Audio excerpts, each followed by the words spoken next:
Hey there YouTube, so today I wanted to talk about thrifting because it's been really big lately, which is great, but also it kind of sucks. And I'll go over why that is. I know a long time ago on my channel, I briefly talked about thrifting and buying secondhand in my closet cleanout video. I definitely have a lot more experience with that now than I did then, so I could do an even more in-depth video on where to buy secondhand online if you guys want that kind of thing. For now, I'm just going to talk about thrifting in general, not get into too specific of where to thrift, because mostly I want to talk about some of the downsides of thrifting, because of course there's a big reason thrifting is big right now.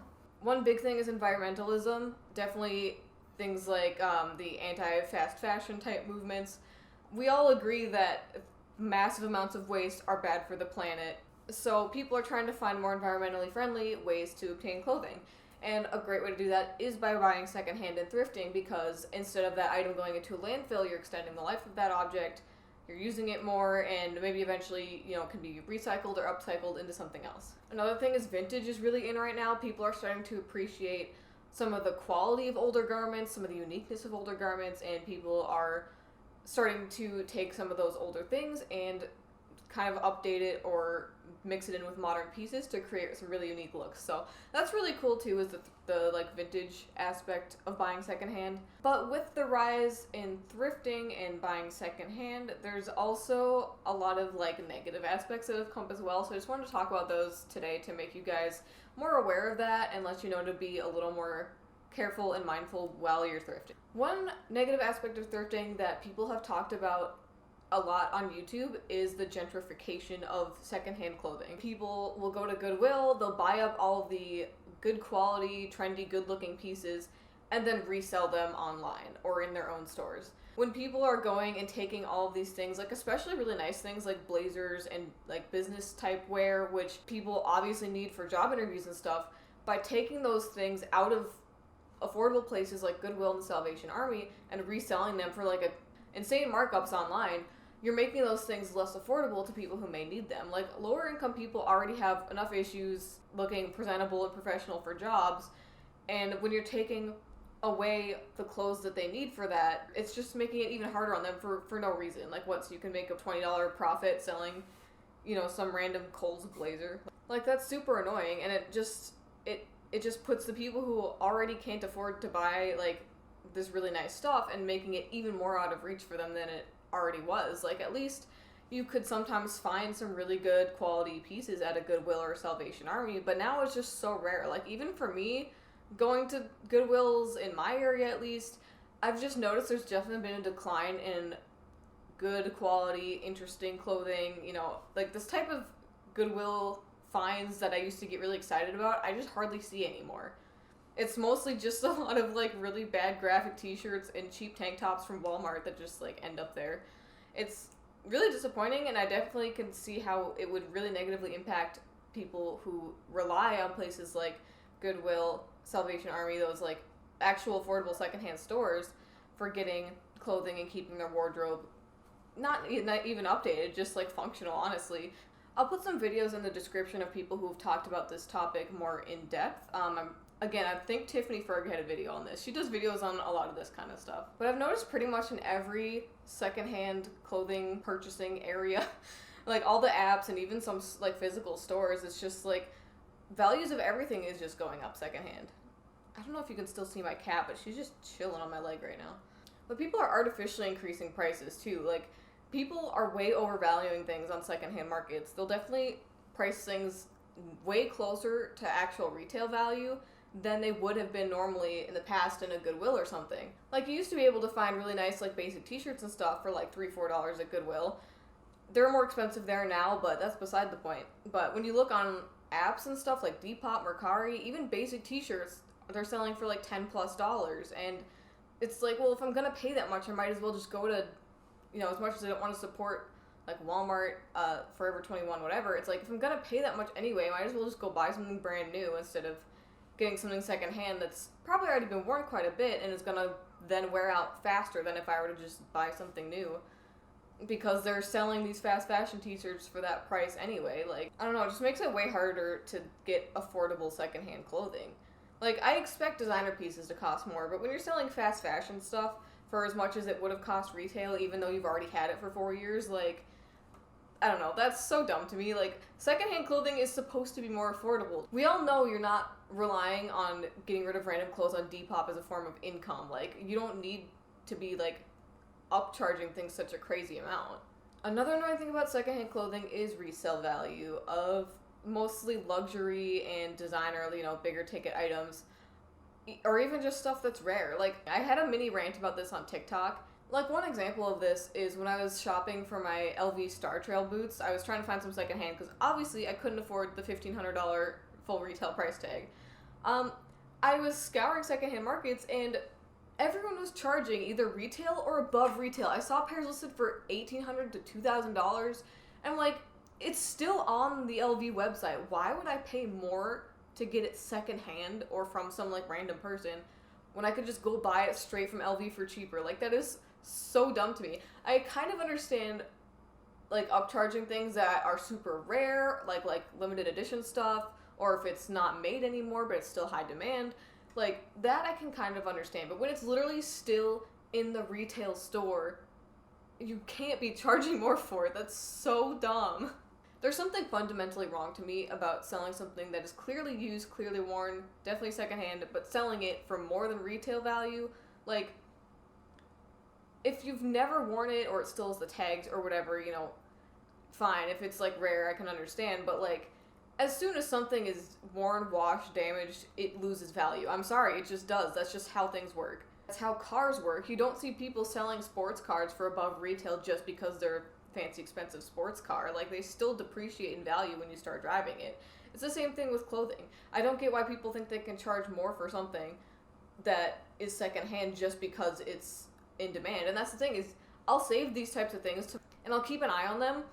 These things never sell. You're overpricing it, and for what? So that maybe someone will be stupid enough to buy it? Like, it's gonna sit there for who knows how long before it sells because you're overpricing it. And again, limited edition things I kind of understand. Like, I've been looking for a Takashi Murakami t-shirt, and there's always these ones from Complex Con that are super cool, and I understand why people charge, you know, up to $100 for those, is because you can only get them at that one event, so obviously you can't get them anymore. It makes sense to charge a little more for it. I'll have to find a picture of it, but I saw a Heron Preston t-shirt on Depop, and if you're not familiar, Heron Preston is, you know, a higher end name brand, and t-shirts from Heron Preston definitely cost over $100.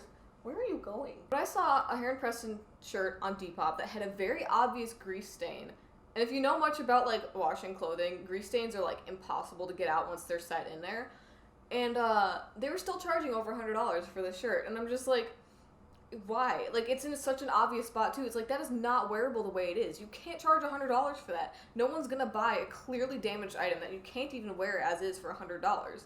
Like, maybe at best someone could upcycle it, which would be really cool, because like, I do like the color of the shirt. It was like a nice like lilac-y purple color. Like, it would be a cool thing to upcycle, but I'm not gonna spend $100 on something that I'm gonna like cut up and destroy and have to discard part of anyway. Yeah, that's one thing that just really annoys me about thrifting nowadays, is people overcharging for stuff that is obviously used. Like, that's so dumb, and there's a reason these things are sitting on Depop for like over a year and not selling, is because you're overpricing it, and everyone knows that except apparently the people who are doing it.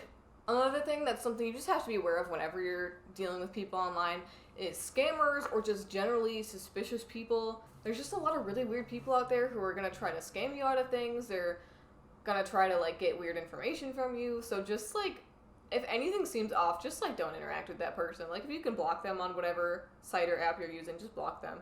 Like, I've definitely had sellers just like not ship an item, and I'll message them about it, and they'll be like, oh yeah, I just haven't gotten around to shipping it yet, and then they'll just never respond to me, or like eventually they'll ghost me after I ask them about it a few times, and it's clear they're not going to send the item, so then I can just go through PayPal and get a refund. But it's just really annoying in general to have to deal with random stuff like that. Like, that's why selling stuff online is annoying, buying stuff online is annoying. Some people are just kind of scammy about it. Like, people will, especially like with designer goods, they'll try to pass something off as authentic when it's not. Like, I ordered a Vivienne Westwood, like the pearl choker, which I have one now, but the first one I ordered wasn't real. And they used in their listing pictures of the real one, But then when I got it, it was very clearly fake. They advertised that it was the real one, but I got a fake one. Thankfully, they accepted a return, and I didn't have to, like, escalate it to anyone, but, like, it was just super annoying, and people do that all the time. They'll use pictures of the real item, but they're selling a knockoff, and it's just so annoying. And things, too, like, they'll charge a ton for something when it's a replica, and they won't disclose that it's a replica. Sometimes people will have little hints in item descriptions, like, they'll say, like, price reflects, which is shorthand for price reflects authenticity, which means that if you're thinking this seems really cheap, it's because it's not real. If it's way too cheap, like way too good to be true, then you know it's fake. If it's really expensive, you know it's probably real. But if it's like in between, it's kind of iffy on whether it's real or not. Because sometimes you will get rich kids who just don't know the value of things because they never had to buy it themselves. And they'll like way undervalue it, but like not so severely that it's suspicious, you know? But sometimes people will take a replica and price it high enough that you think maybe it is real when it's not. So yeah, just having to sift through all the crap and all the annoying people and all the like overpriced listings, it's just so annoying. And I'm talking about online thrifting here. Although at least the in-person stores tend to be more reasonable than like online thrifting. So that's why I do like thrifting in person, but sometimes when I'm looking for a very specific type of item, it's just hard to do that because it takes forever for that thing to randomly show up in a consignment store. So I've mostly been talking about what's annoying and negative about buying secondhand clothing right now, but there's more in terms of like selling it that's really annoying. It takes stuff forever to sell. Like there's so much space under my bed right now taken up of stuff that I just have listed on Depop because stuff just does not sell fast. And so if you're trying to do a closet clean out, but you have really good quality items that you definitely want money for, you have to be prepared to store it somewhere. And I live in a studio, so I don't have a lot of storage space, which is why sometimes I just get sick of storing something and I'll just put it on clearance on Depop, and if it doesn't sell in a week, I'll just donate it. Because it's too much work to store stuff and keep track of it and make sure it stays in good enough condition. And granted, I could take some of this stuff to a consignment store, or like, you know, sell it to Plato's Closet or whatever, but stores like that are really dumb and annoying on a lot of levels. Like, they're so picky about what they do and don't take, but then when you look around in their stores, you see just crap, you know? They hardly accept anything, and then they'll severely underpay you for it. And yeah, it's super annoying. Like, even last year, I consigned a bunch of stuff at a turnstile, and they took a decent amount of items, like 8 to 10 items, and I came back, you know, 6 months later, which is like the time period they give you or whatever, and they said I had $4. I don't know, that just seems like crazy low. And like, the stuff I brought there is all like good quality stuff from department stores too, and like that exactly the type of stuff that they sell there. So it's like you'd think I would have sold more than one item, but like that balance tells me that only one item sold, unless they're giving me like a stupidly small cut of the things that sell. But I was under the impression it was like 25 to 50% or something, depending on what payment method you choose. That's beside the point. But yeah, they're just so picky about what they take, and then they'll give you stupid reasons like, oh my god, Clothes Mentor, I've had the worst luck with them. Like, I'll take in a bunch of stuff, they won't take anything, and they'll just say, yeah, we just noticed some normal wear-on items, you know, stuff like, you know, stuff is a little too worn for us or whatever. And then you like look around their store and there's stuff that straight up has holes in it, has stains in it, you know, everything in there is worn, it's secondhand. Like, don't trick yourself into thinking you're something you're not. Like, you're a secondhand store. Sell secondhand items. That's what people are there for. They're there to find something decent quality, but for less. Like, yeah, I don't know what these, like, big chain companies think they are, but they're so pretentious about what they do and don't take, and then it's hypocritical when you look around what's actually in their store. But consigning is so much easier, because listing things online takes so much time. You have to take a bunch of pictures of the item, you have to write a description, you have to fill out all this other stuff in the form just to get it listed. And that takes a while, especially if you're listing multiple things at once. It can take like 5 minutes per item. Like, I've spent like an evening listing stuff on Depop, especially if you're listing on multiple platforms like I do, like all this stuff on Depop, Mercari, Poshmark. It takes forever, even if you're just copy and pasting stuff. It's just so tedious. So it's like, selling online is an annoying process, buying online is an annoying process. In some ways, it's definitely really convenient, and I've definitely had, you know, pretty decent luck with it. I think there's just a lot of pain points that aren't even caused by the apps themselves. It's just by the people using the apps who are overcharging for things, being dishonest. So I don't know exactly why this is happening. I think one thing we can do to fix it, just as individuals, when we are buying and selling in terms of secondhand clothing, is just to manage your expectations. Like, you can't expect to charge the same for a secondhand, Forever 21 t-shirt that you could, like, a handmade item. Like, when it's cheaper to buy stuff new than it is to buy it secondhand, something's backwards. I've encountered that so much lately. Like, I feel like I've almost been buying more brand new clothing recently than I have in a while, just because I'll want a certain type of item, and it's just more expensive to thrift it for no reason at all. That's dumb. I think if you're selling something secondhand, and especially if it's clearly worn, you should, make sure to price it at an affordable price point. Because not only will that make it more likely to sell, but it'll make things more accessible for people on lower incomes who already have a hard time buying clothes. And I think it'll bring back some of the joy of thrifting if things are just less expensive, if people are more open and honest in their communication online. And I mean, we know that scammers and really sketchy people are just going to be like that. Like, they can't be helped. Aside from, if something changes in their own heart. And I think the resale market could kind of check itself a little bit too, in terms of overcharging for things. Thrifting, as nice as it is and as much as I prefer it and it's great for the planet, and I think the act of, like, going to a thrift store and digging around is really fun, I think there's some things about it that could stand to change, especially if people do care about the environment. Like, these consignment stores or places like Plato's Closet where they straight up buy it from you, maybe don't care if the item is brand new or not. Like, who cares if it's 5 years old if it's still in perfect condition, Like, I'm someone who has enough clothes that I don't wear the same thing every day, so stuff that I have tends to stay in amazing condition for a long time. I've had places not buy it just because it's not new enough or whatever, but it's like, what am I going to do with it? Give it to Goodwill, and then if it stays in Goodwill too long, it goes to a landfill or whatever. Like, I think some of these companies could stand to probably think more about what they're taking. I think if I can sell something on Depop, it should be able to sell in a Plato's Closet, but I don't know. I don't know why these companies run the way that they do, but it's frustrating as a consumer. Another mini rant about Plato's Closet, they'll have, like, one rack that's, like, Instagram famous, and it'll have, like, really trendy pieces, but those are, like, the only trendy pieces in the store. Everything else is just, like, the same stuff you find at Goodwill, so it's like, why are these the things that you bought, and then you're turning down stuff that I'm bringing in that I brought in because it's on trend? Who cares if it's not brand new? It's still trendy. Like, let me know what your thoughts on thrifting are in the comments. Again, I know this video is pretty negative, but I do still like thrifting, and I do still, most of the time, thrift my clothes. Like, my wardrobe is at least 50% thrifted at this point. Like, I definitely like what thrifting and buying secondhand has to offer. It's just that there are a lot of pain points right now that I think could kind of stand to change to make it a better environment for a lot more people. So what do you think of thrifting? Is it good? Is it bad? A mix of both? Like, kind of how I feel about it? Let me know in the comments, and I'll see you next time.